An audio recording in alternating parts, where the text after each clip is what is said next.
좋은 아침입니다. 스가랴서 9장 1절에서 10절 말씀 보겠습니다.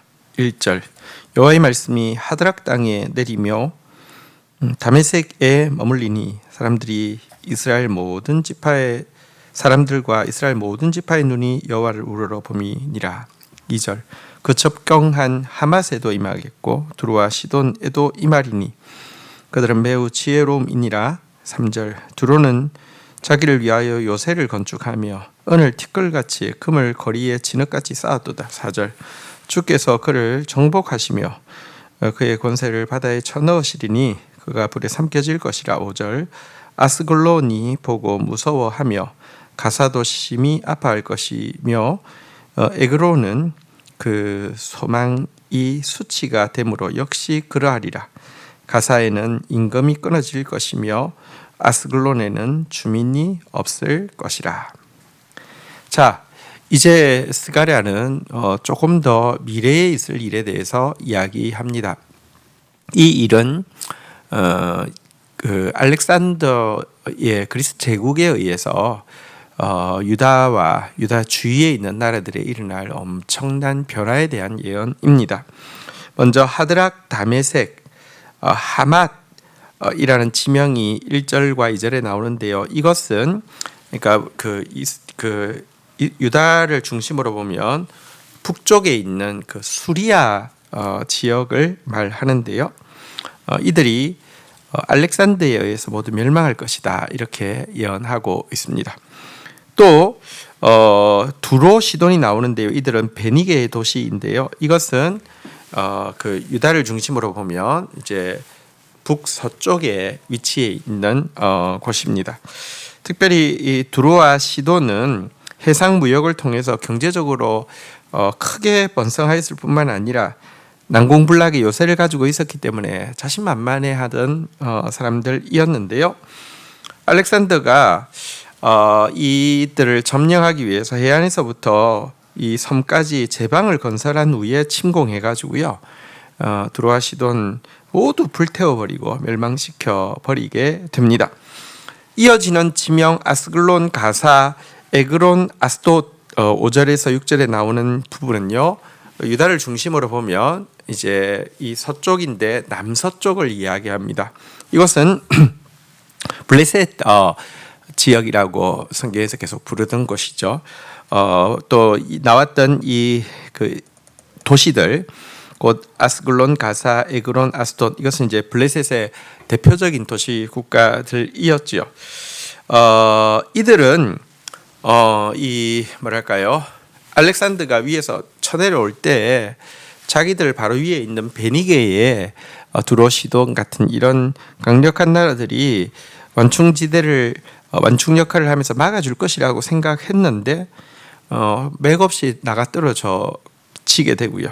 자기들도 수치와 공포에 사로잡힌 상태에서 나라가 완전히 멸망하게 되고요. 그 땅은 이제 여러 호남 민족이 거주하는 땅으로 바뀌게 되었다 이렇게 이야기하고 있습니다. 자, 6절부터 그 내용을 보도록 하겠습니다. 아스돗에는 잡족이 거주하리라. 내가 블레셋 사람의 교만을 끊고 7절 그의 입에서 그의 피를 그의 입 사이에서 그 가증한 것을 제거하리니 그들도 남아서 우리 하나님께로 돌아와서 유다의 한 지도자 같이 되겠고 에그론은 여부스 사람 같이 되리라. 자, 블레셋이 이제 완전히 망하게 되고 그곳은 그냥 혼혈 민족이 사는 이 곳이 되어지게 되면 그들의 교만이 끊어지고 혐오스러운 그들의 우상 숭배가 제거될 것인데요. 그들 중에 남은 자의 일부가 하나님의 백성이 될 것이다 라고 이야기합니다. 마치 다윗 시대에 다윗이 이제 여부스 족속을 점령하고 여부스 족속에게서 예루살렘을 이제 탈취하잖아요. 그러고 나서 그들이 이스라엘 가운데 편입되어진 것처럼 하나님의 백성이 될 것이다 이렇게 이야기하고 있습니다. 하나님은 구원하는 것이 하나님의 뜻이고요. 하나님의 구원이 임하려고 하면 교만이 깨어지고 우상 숭배가 사라져야 하는데요. 블레셋 가운데서 그와 같은 일이 있을 것이다 이렇게 예언하고 있습니다. 8절부터 보도록 하겠습니다. 내가 내 집을 둘러 진을 쳐서 적군을 막아 거기 왕래하지 못하게 할 것이라. 포획한 자가 다시는 그 지경으로 지나가지 못하리니 이는 내가 눈으로 친히 봄이니라. 9절 시온에 따라 크게 즐거워할지어다. 예루살렘에 따라 즐거이 부를지어다. 보라, 내 왕이 내게 임하시나니 그는 공의로우시며 구원을 베푸시며 겸손하여서 나귀를 타시나니 나귀의 작은 것 곧 나귀 새끼니라. 10절 내가 에브라임의 병거와 예루살렘의 말을 끊겠고 전쟁하는 활도 끊으리니 그가 이방 사람에게 화평을 전할 것이요 그의 통치는 바다에서 바다까지 이르고 유브라데 강에서 땅끝까지 이르리라. 자, 북쪽에서 그리스 세력 알렉산드의 군대가 내려오면서 수리아 지역 그리고 베니게 지역, 블레셋 지역을 다 멸망을 시키는데 그 한중간에 있는 이 유다 지역에 대해서는요, 하나님께서 이 전랑 가운데서도 보호할 것이다 라고 이야기합니다. 내 집을 포악한 자, 다시 말하면 알렉산드로부터 지켜줄 것이다 라고 약속하고 있는 내용인데요. 이 예언대로 알렉산드가 수리게 그리고 수리아 그리고 베니게 블레셋 철저히 파괴했지만 유다 땅은 피해를 끼치지 않게 되었습니다. 이 예언은 궁극적으로는 세상 권세가 예수 그리스도의 교회를 이길 수 없고 택한 백성은 천국까지 온전히 보존된다는 것을 보여주는 예표이기도 합니다. 자, 그러면서 9절에서는요, 이 정복자, 침략자 알렉산더와 비교되어지는 메시아 왕에 대한 예언이 구체적으로 나오고 있습니다. 여기에 등장하는 메시아 왕의 성품은요, 공의롭고 겸손하시면서 그가 가는 곳마다 구원을 베푸시고 평화를 이루신다라고 이야기합니다. 이와 같은 공의와 겸손, 평화와 구원은 그가 타고 있는 짐승으로 가장 잘 표현되어지고 있는데요. 그가 타고 있는 것은 나귀, 그것도 새끼였습니다. 말은 전쟁을 상징하는 반면 나귀는 평화를 상징하고요. 새끼 나귀는 겸손을 상징합니다. 메시아는 정말 공의롭고 겸손한 분이시고 구원을 베푸시고 평화를 이루시는 분이시라는 것이 메시아 왕이 나귀 새끼를 타고 그 성에 임하시는 것으로 묘사되어지고 있습니다. 이것은 예수님께서 이제 십자가 지시기 전에 예루살렘에 입성하실 때 그대로 실현되어진 것을 우리는 알고 있습니다.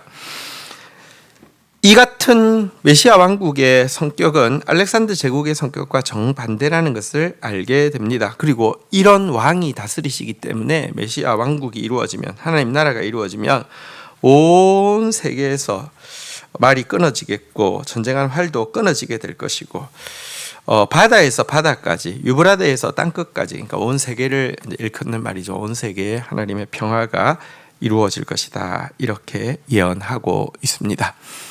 온 인류의 소망은 여기에 있습니다. 그리고 이 소망은 지금도 변함없이 하나님께서 기억하실 뿐만 아니라 지금도 신실하게 이루어 가심을 우리는 믿어야 합니다. 주신 말씀 붙잡고 기도하며 나가도록 하겠습니다. 하나님, 인류사에 수많은 일들과 또 부침과 여러 전쟁들이 있었지만 하나님, 그 안에서도 하나님의 약속은 지켜지고 있고 하나님의 백성은 보호받고 있음을 고백합니다. 그 안에서도 겸손해지고 정결해진 자들을 남은 자라 여기시고 구원하시는 하나님의 역사가 계속되어지고 있음을 고백합니다. 세상 권세가 하나님의 교회를 이길 수 없음을 찬양합니다. 그리고 결국은 평화로 다스리시는 왕, 겸손으로 다스리시는 왕, 정의로 다스리시는 왕, 그분의 나라가 이루어질 것을 믿습니다. 주님, 이 일이 갑작스럽게 이루어지겠지만 이 일이 또한 예비된 자를 통하여서 이루어진다 하셨사오니 우리가 예수님을 닮고 우리가 예수님의 약속을 기억하며 우리가 예수님의 약속된 그날을 위하여서 수고하고 기도하는 자로 설 수 있도록 은혜를 베풀어 주옵소서. 우리가 예수님을 닮아서 정말 공의롭고 겸손한 자 되어지게 하여 주시고 평화와 또 진실을 사랑하는 자 되어지게 하여 주시며 구원을 위해 힘쓰는 자 되게 인도하여 주옵소서. 예수 그리스도의 이름으로 기도 올립니다. 아멘.